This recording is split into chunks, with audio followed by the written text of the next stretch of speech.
ஒரு கம்ப்ளைண்ட் கொடுத்ததுக்காக நடவடிக்கை இன்னும் எடுக்கல அப்படின்னு சொல்லிட்டு 11 காவல்துறை அதிகாரிகளை நீதிமன்றத்திற்கு வர வச்சிருக்காரு ஒருத்தர். அந்த வழக்கை பத்தி பேசலாம். அந்த பெருமை வந்து ஜஸ்டிஸ் ஜெகதீஷ் சந்திரா அவர்களுக்கே உரியது. ஏன்னா இது எப்படி நடந்திருக்குன்னா, ஒரு 13,66,000 அல்லது 14 லட்சம் ரூபாய் வந்து ஜெயசிங் வசந்தா ப்ளஸ் ரஞ்சித் அப்படின்னு ஒரு 2 பேர், மனோகர் தாஸ்னு ஒரு வேலூர்காரன் கிட்டேருந்து வாங்கி சுற்றுலா தலம் போகிறோம். எப்படி அது அமெரிக்கா, ஆப்பிரிக்கா, ரஷ்யா, ஃப்ரான்ஸ் போகிற மாதிரி நார்த் இந்தியாவுக்கு போகிறோம், இந்த சாமியை கும்பிட்றோம், அந்த சாமியை கும்பிட்றோம், ஏதோ ஒன்று சொல்லி சுற்றுலா போகிறோம், பிளான் பண்ணியிருக்கோம், அதனால் நீங்கள் இவ்வளோ பணம் கொடுக்குன்னு சொல்லி அந்த ஆளுக்கிட்ட 13-14 லட்ச ரூபா வாங்கி ஏமாற்றிட்டாங்க. எப்போது? 2020.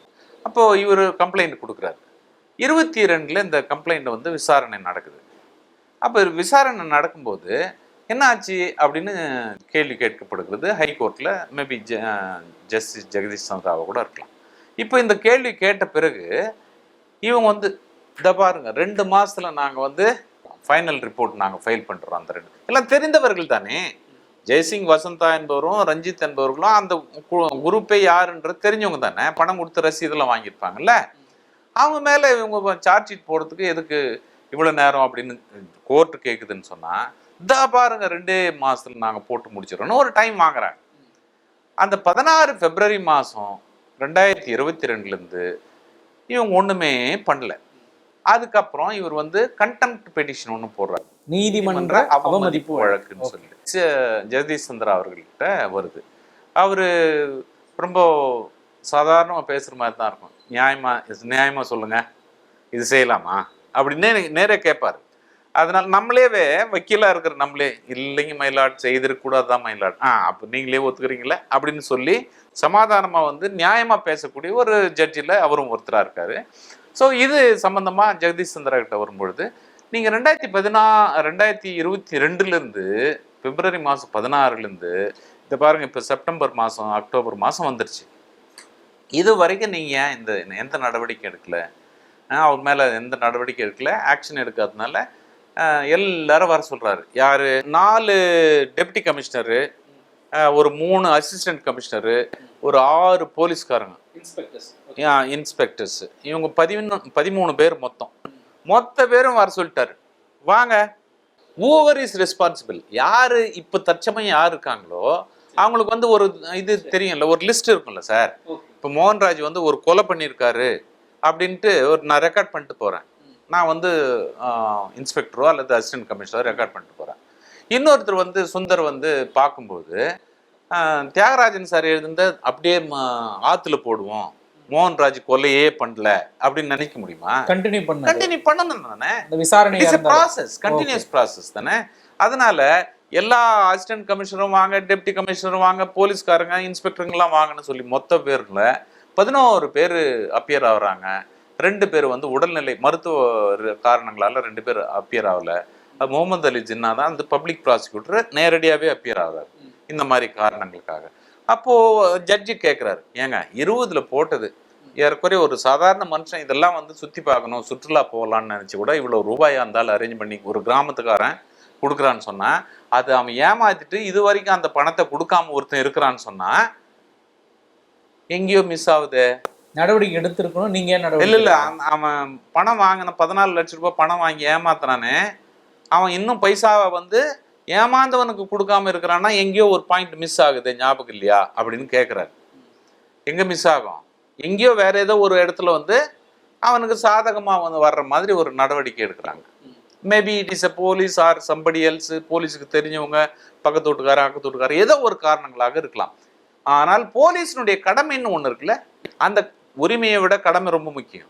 Weather I like it or not, but I have to execute my work as a duty. அந்த மாதிரி ஒரு போலீஸ்காரங்க 2020 கொடுத்த கம்ப்ளைண்ட்டை 2022 விசாரணை வந்து பிப்ரவரி 16 2 மாசத்துல தான் முடிச்சிடறேன்னு சொன்ன போலீஸ்காரங்க 24 வரைக்கும் இது வரைக்கும் கொடுக்கலையே, 2.5 வருஷம் ஆயும் கூட.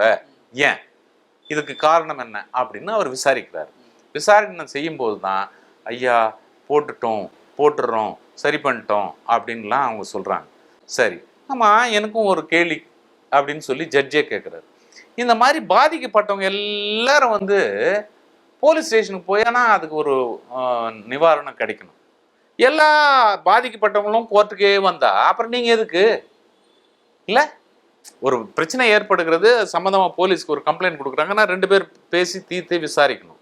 அதை தாண்டி தான் கோர்ட்டுக்கு வரணுமே ஒழிய எல்லா பாதிக்கப்பட்டவங்களாம் நிவாரணம் வேணும்னு சொல்லி கோர்ட்டுக்கு வந்தா கோர்ட்டு நிலைமை என்ன ஆகுது? அப்புறம் இந்த டிபார்ட்மெண்ட் எதுக்கு அப்படின்றத கொஞ்சம் யோசனை பண்ணலாமே நீங்க. ரொம்ப பக்குவமா ஊசி ஏத்துறதுல ஜஸ்டிஸ் ஜெகதீஷ் சந்திராவை அடிச்சிக்கவே முடியாது. அந்த மாதிரி அழகா சொல்லி அப்படின்னு சொல்லிட்டு அதுக்கு வந்து நடவடிக்கை எடுக்குங்க அப்படின்னு சொல்லி எவ்வளோ வந்து இதனால பாதிக்கப்படுபவர்கள் இருக்கிறாங்கன்றதை பார்த்து செய்யுங்க அப்படின்னு சொல்லிட்டு ஒரு உத்தரவு வழங்கி, ப்ளஸ் அந்த டெப்டி கமிஷனர், அந்த அசிஸ்டன்ட் கமிஷனர், அந்த இன்ஸ்பெக்டர்ஸு எல்லாரும், அதாவது 20லேருந்து 24 இருக்கிற எல்லாரும் சேர்த்து தான் இந்த 13 பேர் எப்படி இவ்வளோ பேர் வர சொல்லலாம் அப்படின்றீங்களே. அங்கே 20லேருந்து 24 வரைக்கும் யாரெல்லாம் ஒத்துக்கிட்டு செய்யாமல் இருக்காங்களோ அவங்களெல்லாம் வர சொல்லியிருக்காரு.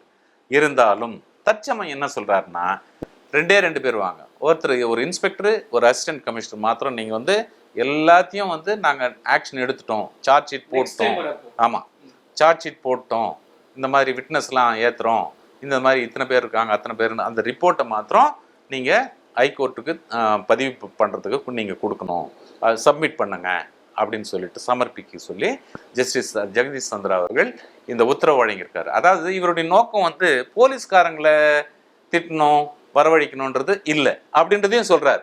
It is not my duty to ask you to punish, இல்லை அது இல்லை. ஆனால் நான் 20ல் கொடுத்த கம்ப்ளைண்ட்டை 24 வரைக்கும் 14 லட்ச ரூபாய், நான் 1 லட்சம், இந்த 14 லட்ச ரூபாய்க்கும் வந்து ஒரு இன்ட்ரெஸ்ட்டை போட்டால் என்ன ஆகும்? அவருக்கு எவ்வளவு மன உளைச்சல் ஆயிருக்கு, ஏமாந்தோட வலி. நிச்சயமாக அது எதுவுமே நீங்க கவலையப்பட மாட்டேங்க. ஏமாந்த நம்பிக்கையோட காவல் நிலையம் வராரு, காவல் நிலையம் சரியான நடவடிக்கை காவல்துறை எடுக்கல அப்படிங்கிறப்போ இன்னும் விரக்தி ஆயிருக்கு. அதுக்கப்புறம் ஹைகோர்ட்டுக்கு வராரு. ஹைகோர்ட்ல வந்து காவல் நிலையமே சொல்லுது 2 மாசத்துல முடிச்சிடறேன்னு. 2 மாசம் முடிஞ்சு 2.5 வருஷம் ஆகுது, அப்பவும் முடிக்கல. அப்புறம் எதுக்குயா நீங்க போலீஸு அப்படின்ற ஒரு கேள்வி தான் அங்கே தொக்கி நிற்குது. அதை அவர் கேட்டுட்டு, என்னுடைய ஐடியா வந்து உங்களை இங்கே கூப்பிடணுன்றதோ உங்களை டிஸ்டர்ப் பண்ணுன்றதோ என்னுடைய அவசியம் இல்லை. ஆனால் யார் இதற்கு முக்கியமான ஆட்களாக இருந்து செயல்பட வேண்டியவர்கள், எக்ஸிக்யூட் பண்ண வேண்டிய ஆஃபீஸர்ஸ் யாருன்னா 2 பேர். ஒன்று இன்ஸ்பெக்டர் ஆஃப் போலீஸ், இன்னொன்று அசிஸ்டன்ட் கமிஷனர் ஆஃப் போலீஸ். 2 பேர் வந்தால் போரும், மீதி பேர் யாரும் வர வேணான்னு சொல்லி திருப்பி அமுச்சு விட்டுறாரு. இப்போ இந்த வழக்கில் ஒரு பெரிய சட்ட போராட்டம் நடத்திய, தன்னுடைய அமௌண்ட்டை ஏமாந்த கிட்டத்தட்ட 13 லட்சத்தை ஏமாந்த மனோகர் தாஸ் சட்ட போராட்டம் நடத்தியிருக்காருல்ல சார், அவருக்கு ஒரு பெரிய சல்யூட். நிச்சயமாக இதன் மூலம் நிறைய பேருக்கும் கூட இது உதவுது. மற்றவங்க ஏதாவது இந்த மாதிரி ஏமாற்றப்பட்டால் இந்த ஜட்ஜ்மெண்ட் எடுத்து போய் காமிச்சிடலாம். ஜஸ்டிஸ் ஜெகதீஷ் சந்திரா கொடுத்துருக்காங்க, இந்த மாதிரி நீங்க ஆக்ஷன் 4 வருஷம் நடவடிக்கை இல்லைன்னா நான் கோர்ட்டுக்கு போயிடுவோம். 2 வருஷம் உடனே நடவடிக்கை எடுக்கணும். It's not 4 years. உடனே நடவடிக்கை எடுக்கணும். எடுக்கலைன்னா நான் கோர்ட்டுக்கு போவேன் அப்படின்னு சொல்றதுல ஒரு மிகச்சிறந்த உதாரணமாக நாம் கருத்தில் கொள்ள வேண்டும். ஓகே.